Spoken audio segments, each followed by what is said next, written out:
Assalamu alaikum, I'm Aisha and you're watching Samaa News. Here are today's headlines. The United States has reportedly delivered a 15-point plan to Iran to end the ongoing Middle East conflict, with Pakistan's army chief acting as a key intermediary. Officials briefed on the plan say it addresses Iran's ballistic missile and nuclear programs, a halt to enrichment of nuclear material on Iranian soil, suspension of funding for regional proxy groups, establishment of a free maritime corridor in the Strait of Hormuz, and a potential ceasefire to allow detailed negotiations. Meanwhile, Iran has reportedly set its own conditions, including guarantees against future attacks, compensation for war-related losses, and full control over the Strait of Hormuz. A senior Iranian official has claimed that Pakistan delivered a proposal from the United States to Iran, and either Pakistan or Turkey could be venues for discussions to de-escalate the war in the Gulf.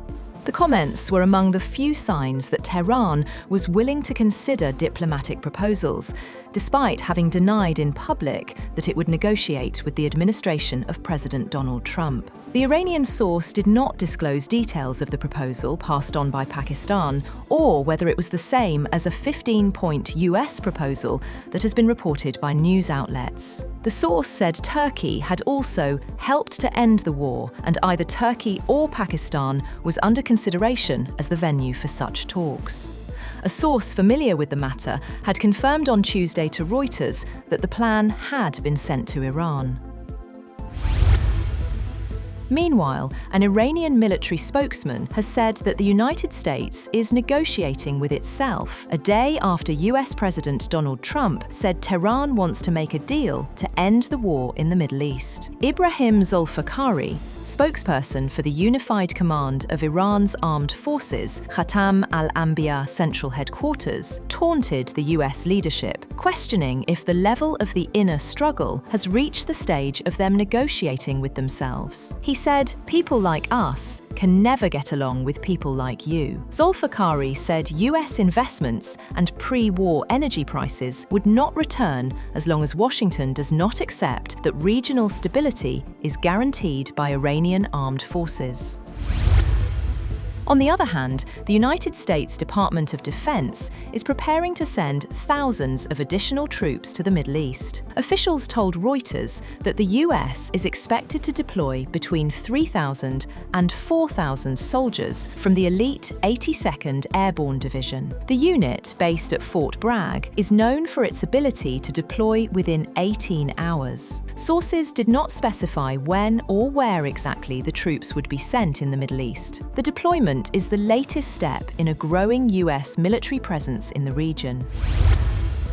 The Pentagon has said that it has reached framework agreements with BAE, Lockheed, and Honeywell to boost production of defense systems and munitions as part of its shift to wartime footing. It said under the deals, Honeywell Aerospace will surge production of critical components for America's munitions stockpile as part of a $500 million multi-year investment. BAE Systems and Lockheed Martin will also quadruple production of Seekers for the Terminal High Altitude Area Defense Interceptor, while a new framework agreement with Lockheed will accelerate production of its Precision Strike missile.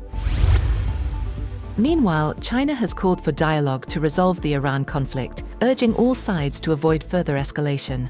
Foreign Minister Wang made the appeal in talks with Iran's Abbas Araghchi. Tehran says it wants a comprehensive end to the war, not just a temporary ceasefire. Beijing says it will continue to play an active role in promoting peace and stability. Saudi Crown Prince Mohammed bin Salman has held a phone conversation with Prime Minister Shehbaz Sharif, focusing on regional security, international stability, and the impact of ongoing military tensions. During the call, Prime Minister Sharif strongly condemned recent attacks on Saudi Arabia, reiterating Pakistan's full solidarity with the kingdom. He emphasized the urgent need to end conflict and restore regional stability, and also briefed the Crown Prince on Pakistan's ongoing diplomatic efforts to resolve tensions through dialogue and diplomacy. Crown Prince Mohammed bin Salman appreciated Pakistan's peace initiatives. Russia has launched more than 400 drones at Ukraine in a rare daytime attack. Air defense systems were active over the capital Kiev and in the western city of Lviv. Ukrainian officials say multiple targets were engaged as the strikes marked a significant escalation.